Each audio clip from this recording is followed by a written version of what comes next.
Bonsoir et bienvenue dans le 22 minuit, toute l'actu vue du Sud. Voici les titres de ce journal.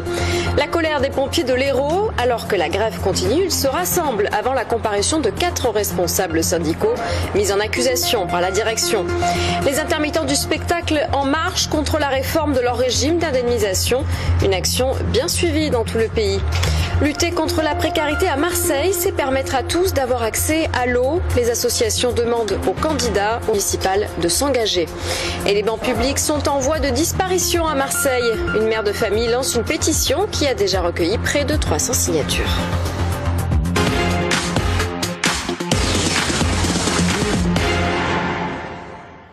Mais tout d'abord, près de 3 mois que le torchon brûle entre les sapeurs-pompiers de l'Hérault et leur direction. Ils étaient près de 200 soldats du feu à manifester, place de la Comédie cet après-midi, avant de se diriger vers le tribunal de grande instance de Montpellier, où 4 responsables syndicaux sont accusés de diffamation.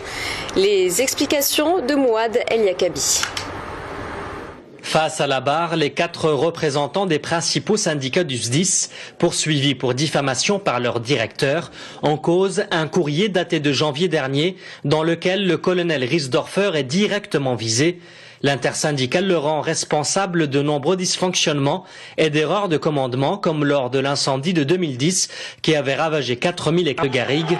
Quelques minutes avant l'audience, les 4 hommes étaient rentrés sous une haie d'honneur.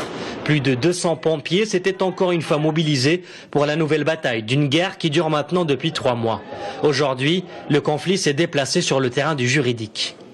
C'est extrêmement rare que des syndicalistes soient poursuivis en justice dans le cadre d'un conflit social. Je crois qu'en général, on fait preuve de mesure. Là, effectivement, sous couvert du SDIS, monsieur Riesdorfer poursuit sa colère et sa guerre. C'est effectivement peut-être un peu déplacé et pas forcément le lieu. Moi, j'aurais préféré qu'il fasse autre chose. Le dialogue semble donc plus que jamais rompu entre les 2 camps. C'est toute la hiérarchie du SDIS qui cristallise aujourd'hui les rancœurs des pompiers. Le directeur, c'est un problème, mais notre président du conseil d'administration, c'en est un aussi. Et c'est lui...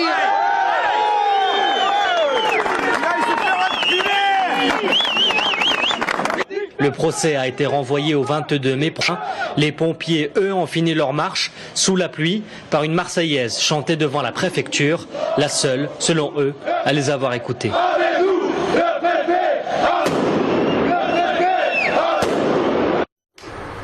Autre mobilisation et plusieurs centaines d'intermittents du spectacle étaient dans la rue. Aujourd'hui à Marseille, partis de la Bourse du Travail, ils sont arrivés sous les fenêtres du patronat local, le MEDEF, qui exige la suppression de leur régime spécifique d'indemnisation chômage. Les partenaires sociaux se sont donnés jusqu'au 13 mars prochain pour se mettre d'accord. D'ici là, les intermittents ne comptent pas lâcher prise. Ils se battent aussi pour que leur profession continue d'exister. Avoir plus d'emplois, avoir un budget de la culture qui soit en hausse et qui permette effectivement d'avoir des salaires décents, des salaires qui recouvrent la totalité de notre activité. Nous nous battons pour ça aussi.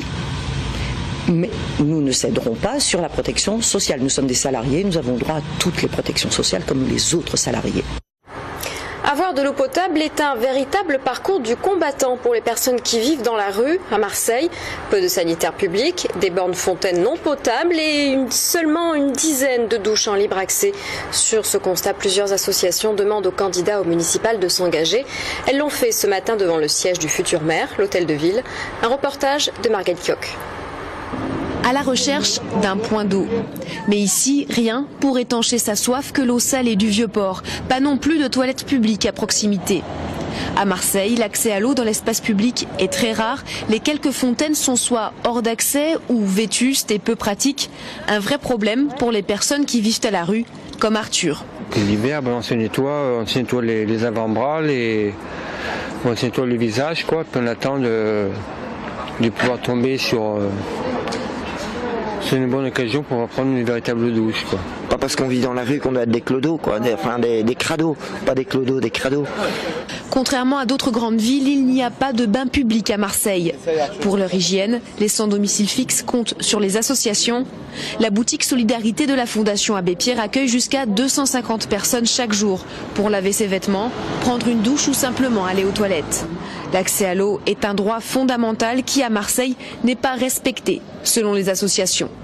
l'espace public urbain a été organisé ces dernières années de telle façon qu'il soit parfaitement hostile au maintien, à la vie des gens en situation précaire, avec le projet de les chasser de la ville. Médecins du Monde a invité les candidats au municipal à signer un engagement pour mettre en œuvre l'accès à l'eau potable. Des représentants d'Europe Écologie, de la liste de Pape Diouf et le Front de gauche ont validé cette démarche. On ouvre à présent une page municipale.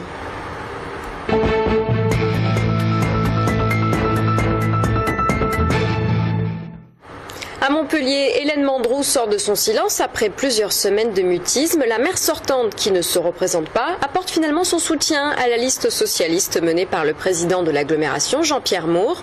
Une liste de rassemblement qu'Hélène Mandroux a choisi de soutenir pour barrer la route à la droite. On nous dit que Béziers et Perpignan pourraient aller sur la droite, voire au-delà.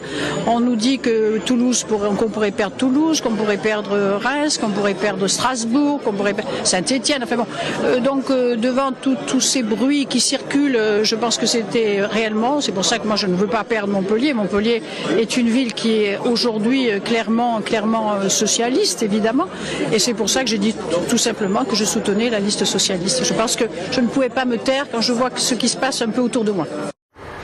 La sécurité est bien sûr au cœur de la campagne des municipales à Marseille. 100 nouvelles recrues dans l'effectif de la police municipale ont été accueillies aujourd'hui par le maire sortant Jean-Claude Gaudin.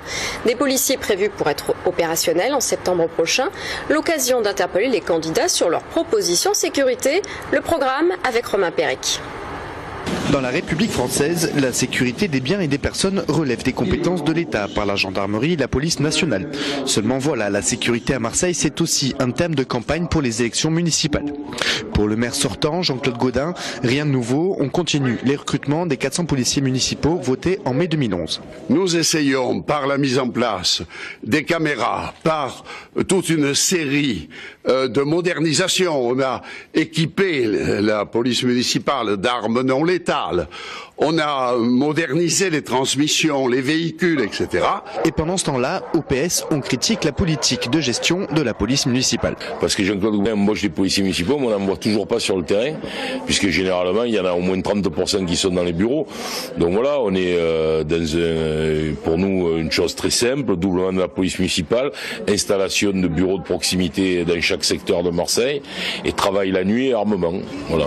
Chez les partisans sans parti de chez Pape Diouf, quant à eux, on marche sur des œufs et on cherche à comprendre. Pour avoir une sécurité absolue, il faut déjà comprendre pourquoi la sécurité n'est pas la chose la mieux partagée dans cette ville. Et donc en venir nécessairement et forcément sur la violence. Parler de la violence, c'est non pas la stigmatiser tout simplement, c'est en comprendre le ressort. Enfin, d'autres ont des méthodes bien plus radicales. Pour eux, 400 képis municipaux, c'est pas assez. Il en faudrait 3 fois plus et mieux armés.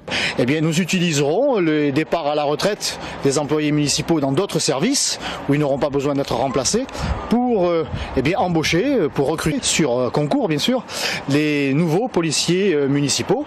Donc, il n'y aura pas d'augmentation de la masse salariale. Il n'y aura que l'équipement, évidemment, à acheter. Actuellement, il faut 6 mois et 4 millions d'euros pour recruter 100 policiers municipaux. Alors, faites vos jeux, les débats sont ouverts. La deuxième édition du Festival international de presse de Montpellier se tient dans un peu plus d'un mois. La thématique choisie, la femme, qu'elle soit engagée, opprimée ou mère de famille. Une exposition ouvre l'événement avec plus de 200 dessins venus de 50 pays. Un rendez-vous du 5 au 6 avril prochain, présidé par le dessinateur de presse, Plantu, pour qui parler des femmes allait de soi. On a choisi les femmes parce que on s'est rendu compte que le thème des femmes, alors on dit on a déjà tout dit, on a tout fait, on a fait des chansons, on a fait non, on a encore 1000 choses encore à raconter et on fait venir des intervenants comme Najat Belkacem, la ministre des femmes et porte-parole du gouvernement. On fait venir une fille incroyable qui s'appelle Marie Leroy, qui travaille dans le 93 et qui m'a raconté, par exemple, on parlait des tabous tout à l'heure. Ben voilà, elle me disait il y a un tiers des femmes dans le 93. Quand elles accouchent, les médecins s'aperçoivent qu'elles sont toutes mutilées sexuellement. Donc c'est quand même des informations qui sont un petit peu dérangeantes. On passe au résumé de l'actualité en bref et en images avec Franck Chassagnon. Soupçonné de surfacturation, Jean-François Copé va porter plainte pour diffamation. Selon l'hebdomadaire Le Point, le président de l'UMP aurait profité de la présidentielle pour surfacturer certaines prestations à l'UMP. L'agence de communication Bigmalion, appartenant à deux proches de Jean-François Copé, aurait selon le magazine doublé le prix de certaines prestations, comme les frais d'éclairage de traiteurs ou encore les retransmissions vidéo lors de certains meetings. En tout, Bigmalion aurait empoché à l'UMP 8 millions d'euros pour avoir organisé les meetings de campagne de 2012. François Hollande a prévu de rendre visite demain aux troupes françaises qui participent à l'opération Sangaris en Centrafrique. Le président de la République était aujourd'hui l'invité d'honneur des célébrations du centenaire de l'unification du Nigeria, le seul chef d'État occidental présent. Sur le trajet de retour, François Hollande a donc décidé de se rendre à Bangui en Centrafrique. Il devrait s'adresser aux troupes françaises engagées dans cette opération. 400 soldats devraient bientôt renforcer les effectifs déjà déployés. Les Français sont-ils de bons conducteurs? Selon une enquête réalisée par Ipsos auprès de conducteurs européens, la France est plutôt mal notée par ses voisins. À la question « Quel est le pays européen où les conducteurs se montrent le moins responsables ?», la France arrive en 3e position, juste derrière l'Espagne et l'Italie. Les bons élèves, la Suède, la Belgique, la Grande-Bretagne et l'Allemagne. Si 28 000 personnes sont mortes sur les routes de l'Union européenne en 2012, comme en France, la tendance est à la baisse, soit 9% de moins qu'en 2011. Il n'y a pas assez de bancs publics à Marseille, un manque criant auquel une jeune maman demande une réponse à pétition lancée sur le site pétitionscitoyenneavas.org a déjà recueilli plus de 300 signatures. Si elle franchit la barre des 500, elle sera présentée aux élus concernés. Blandine Marmigère s'est penchée sur la question. Ils se font rares, les bancs publics dans la cité phocéenne. Depuis plusieurs années, beaucoup ont disparu des quartiers. Ce mobilier urbain, synonyme de rencontres, d'échanges et de repos, manque aux habitants de la ville. Il n'y en a pas de bancs publics à Marseille. Je suis sur une fontaine parce qu'il n'y a pas de banc dans Marseille. En étant très fatigué, j'aimerais bien trouver un banc où me poser. Il n'y en a pas, hein. J'imagine que c'est par rapport au problème des gens qui dorment dessus la nuit. Il en faudrait quelques-uns, une dizaine ne serait pas de refus. Et voilà, après qui il faut s'adresser.